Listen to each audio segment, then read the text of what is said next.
అంటే ఈ మధ్య కాలంలో తెలంగాణలో మీరు అన్నట్టుగా మొన్న ఆర్మూర్లో రాకేష్ రెడ్డి కావచ్చు, లేకపోతే బండి సంజయ్ అసలు ఒక అనుచరులు ఎమ్మెల్యేనా కావచ్చు. సిగ్గుంది సో ఇప్పుడు ఆయనకి. బీజేపీ స్టేట్ ఆఫీస్ దగ్గర నిన్న లాఠీలు కావచ్చు. అంటే ఎందుకు లాఠీల నేను అదే సంస్కృతి చెప్పిన పెరుగుతున్నారా?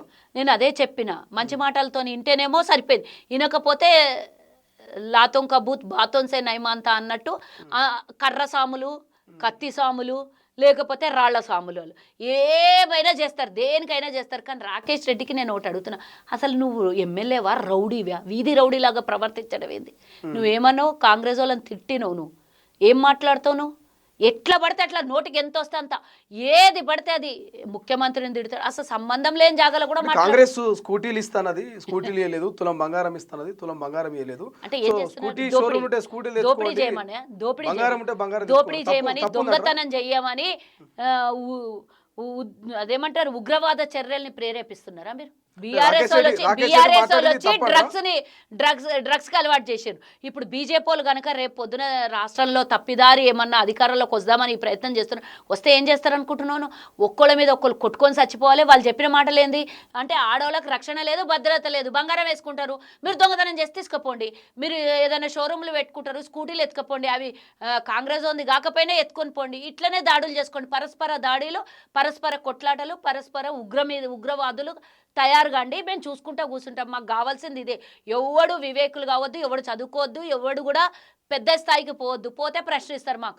కాబట్టి వీళ్ళని ఇట్లనే అణిచేయాలి, మేము ఇట్లనే దాడులు చేయాలి. వాళ్ళ అన్నాడీలు చదువుకోలేదు, చదువురాని దద్దమ్మలు, పై నుంచి కింది దాకా ఎవ్వనికి కూడా నాలెడ్జ్ లేదు, ఒక్కడు కూడా చదువుకున్నోడు లేడు. అందరూ దేశాన్ని భ్రష్టు పట్టించి సర్వనాశనం చేస్తారు. చదువుకోందే దేశానికి ప్రధానులు, దేశానికి మంత్రులు అవుతుర్రా. నుంచి వాళ్ళు నేనేం చెప్పినా, మంచి మాటలతో చెప్పి ఓటేయించుకున్నారు దేవుని పేరు చెప్పి. రెండోసారి ఈవీఎంలో అవి ఇవి ట్యాంపరింగ్ చేసి రెండోసారి ఇవన్నీ అయిపోయినాయి. ఇక నెక్స్ట్ లెవెల్ ఏంది?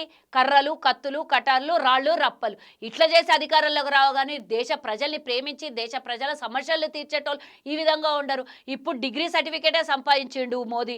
లేదు అంటే ఇంకొక 10 ఏళ్ళు ఇట్లనే వస్తే పీజీలు, లేకపోతే ఇంకా 100 డాక్టరేట్లు సంపాదించిన సర్టిఫికేట్లు కూడా మనకు కనబడతాయి. 4वीं क्लास पढ़ने वालों को लेके जाके ప్రధానమంత్రి बनाए तो ऐसे ही रहता देश के.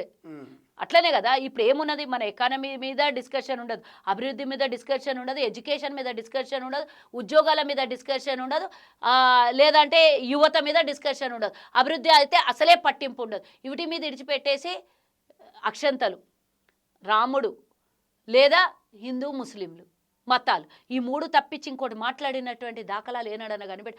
ఇప్పటికి కూడా ఇంత జరుగుతుంటే కూడా వాళ్ళు దేశద్రోహులనే మాట్లాడుతున్నారు. కానీ విద్యార్థులు చేసినటువంటి ఈ ఇంత పెద్ద సమస్య మీద పరిష్కారం గురించి మాట్లాడుతున్నారు.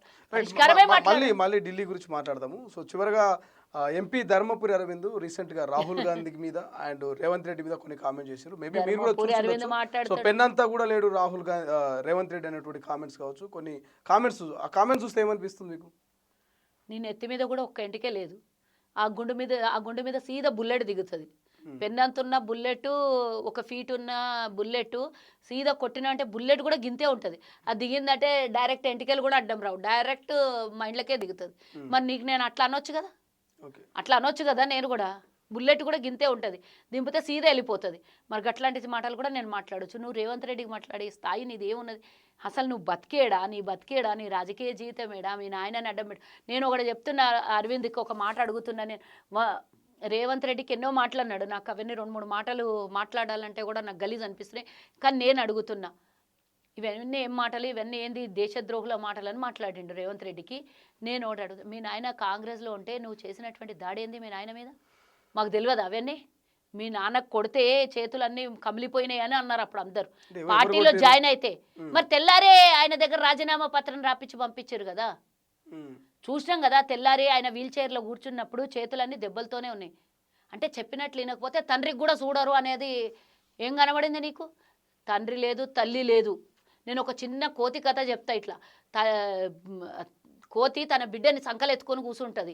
వర్షం నీళ్ళు ఏదో నీళ్ళు వస్తుంటాయి దాని మీదకి. కాళ్ళ వరకు వచ్చినప్పుడు కొంచెం కిందున్న బిడ్డని పైకి లేపుతుంది. ఈడిదాకా వచ్చినప్పుడు భుజం మీద తీసుకుంటుంది. మళ్ళీ భుజం కాడికి వచ్చినప్పుడు నెత్తి మీద కూర్చుంటుంది. ఈడిదాకా వచ్చినప్పుడు బిడ్డని కిందేసి దాని మీదకి ఎక్కుతుంది. ఇక ఇట్టున్నది ఇలా బతుకు. తండ్రిని చూడరు, బిడ్డని చూడరు, కొడుకులను చూడరు. వాళ్ళ అవకాశం వస్తే వాళ్ళకి ఏం కావాలని అంటే అది చేసుకోవడానికి అసలు వావి వరుసలు ఉండవు, దేశద్రోహుల ముద్ర వేయకుండా ఉండరు, తల్లి లేదు తండ్రి లేదు వాళ్ళ బతుకులకి. వాళ్ళు వాళ్ళ కోసం బతకాలంతే. వాళ్ళు ఇంకొకళ్ళ కోసం బతకరు, ఇంకొకళ్ళ కోసం మంచిగా అనేది ఆలోచించరు. ప్రశ్నించిన వాళ్ళని దేశద్రోహులుగా ముద్రించి ఎక్కతక్క అంటే మనకి స్టాంప్ వేసి ఈరోజు దేశంలో మనకు ఐడెంటిటీ లేకుండా మనం పాస్పోర్ట్లు వీసాలు కూడా తీసుకొని బయటికి వెళ్ళిపోయే పరిస్థితులు వస్తుంది. ఎందుకంటే మనకు ఏమంటారు ఇండియన్ ఐడెంటిటీ లేకుండా చేసే పరిస్థితులు కూడా తీసుకొని వస్తారు మాట్లాడితే.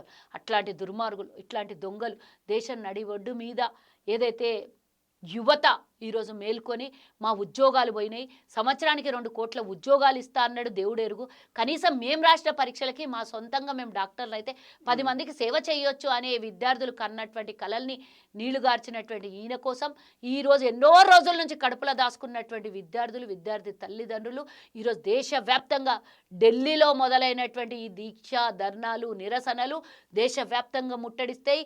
మోదీ పతనానికి మొదలైనటువంటి ఈ అంకురార్పణ డెఫినెట్గా ఆయన గద్దె దించే వరకు యువతతోని ఎవ్వరు పెట్టుకున్నా బాగుపడరు.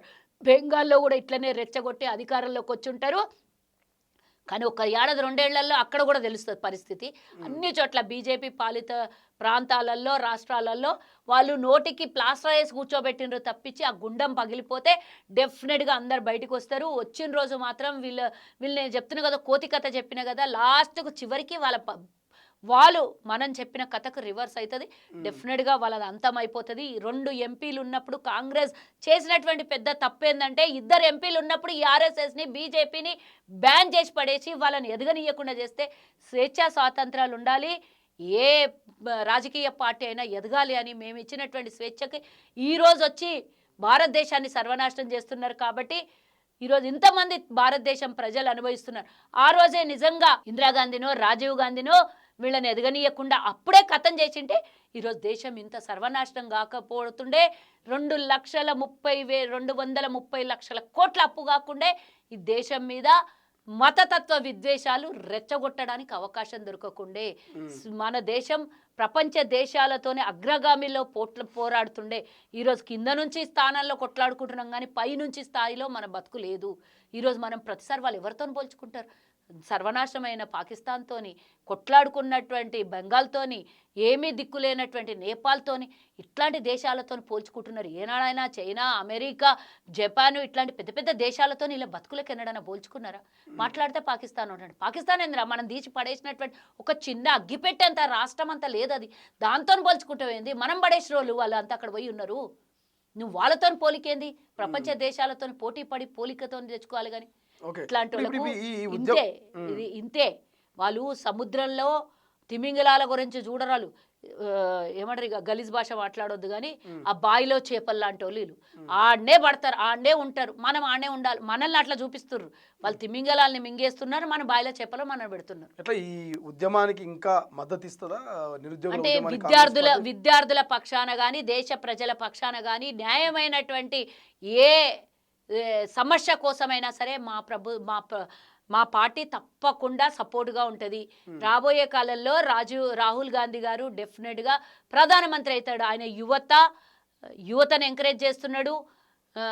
చదువుకున్న కాబట్టి, చదువు విలువ తెలిసినటువంటి వ్యక్తి కాబట్టి ప్రతి ఒక్క సమస్య మీద ఆయన మాట్లాడుతున్నాడు. నిన్న ఆయన ఇంకొకటి ప్రెస్ మీట్ పెట్టినప్పుడు కొన్ని కోట్ల మంది చూసిండ్రు రాహుల్ గాంధీ ప్రెస్ మీట్. ఒక మాట మాట్లాడినరు. ఎవరినన్నా ఆయన తిట్టిండా? ఆయన సంస్కారం అది, ఆయన కుటుంబం నేర్పించినటువంటి సంస్కారం అది. ఆయన ఏమన్నాడు?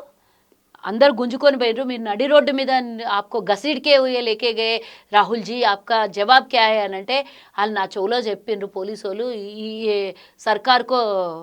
సర్కార్ని దింపేయమని అంటున్నారు అని నా చెవులో అందరూ హర్యానాలు వాళ్ళు వీళ్ళు చెప్తున్నారు. పోలీసు వ్యవస్థ అంతా చెప్తున్నది వాళ్ళు ఇచ్చిన పనిని చేస్తున్నారు తప్పించి వాళ్ళ తప్పేం లేదు అన్నాడు. అంటే వాళ్ళను కూడా విగ్రహవాదులుగా చేసి వాళ్ళ మీద కూడా ఒక ముద్ర వేయాలనే ప్రయత్నం చేసిండ్రు అనేది అర్థమవుతుందా లేదా? అంటే వాళ్ళకు కూడా పోలీసు వ్యవస్థకు కూడా బీజేపీ ఉండడం ఇష్టం లేదు అని వాళ్ళు చెవులో చెప్పిండ్రు రాహుల్ గాంధీ అంటే అర్థమేమవుతుంది? తప్పని పరిస్థితిలో ఉద్యోగ రీత్యా వాళ్ళు చేయాల్సి వచ్చిందేమో. ఈ దాడులు వాళ్ళు చేయకుండా ఎవరో వాళ్ళ రూపంలో వచ్చి చేసినా వాళ్ళకి ఈరోజు అంటుకున్నది అది. అవునా కదా? సో దట్ ఇవన్నీ కూడా తాత్కాలికమైనటువంటి ఆనందం, పైశాచిక ఆనందం పొందొచ్చు బీజేపీ వాళ్ళు. మేము ఈరోజు క్షమాపణ చెప్పలేదు బతికినామని, కానీ మోదీ జవాబు చెప్పి ఆయన పేరేంది ధర్మేంద్ర ధర్మేంద్ర ప్రతాప్ వచ్చి బయటికి జవాబు చెప్పాల్సినటువంటి అవసరం వస్తుంది, క్షమాపణ చెప్పాల్సినటువంటి అవసరం వస్తుంది. ఏదైతే నల్ల చట్టాలను తీసుకొని వస్తే డోంగుల మోదీ వచ్చి ఏడ్చి క్షమాపణ చెప్పిండో ఈరోజు ఈ విద్యార్థి యువతకి కూడా క్షమాపణ చెప్పే రోజు బరాబర్ వస్తుంది. వాళ్ళ పోరాటానికి, విద్యార్థుల పోరాటానికి మా మద్దతు ఉంటుంది. పార్టీలు అవి ఇవన్నీ ఏం సంబంధం లేదు. ఇక్కడ కేవలం మేము ప్రజాస్వామ్యంలో ఒక రాజకీయ 100 ఏళ్లకు పైగా పార్టీ వ్యక్తిత్వం ఉన్నటువంటి వాళ్ళం మేము కాబట్టి మేము వాళ్ళకి సపోర్ట్గా ఉంటాం. Right, thank you so much. ఇది మొత్తం మీద ఢిల్లీలో జరుగుతున్నటువంటి ఏదైతే నిరసనలు కావచ్చు, ర్యాలీలు కావచ్చు, పెద్ద ఎత్తున చర్చ జరుగుతుంది. దేశ విదేశాల నుంచి కూడా భారత్లో జరుగుతున్న నిరుద్యోగుల నిరసనకు చాలామంది మద్దతు తెలుపుతున్నారు. అక్కడ జరుగుతున్న లాఠీ చార్జీ, రాళ్ల దాడి, ఇవన్నీ కూడా చాలామంది సోషల్ మీడియాలో చాలా అబ్జర్వ్ చేస్తూ ఉన్నారు డీప్గా. అనేక మంది వారికి మద్దతుగా ఇన్స్టా, ఫేస్బుక్, యూట్యూబ్లో పోస్టులు పెడతా ఉన్నారు. యువత కొట్లాడుతుంది కరెక్టే అంటూ పెద్ద ఎత్తున మద్దతు తెలుపుతున్నారు.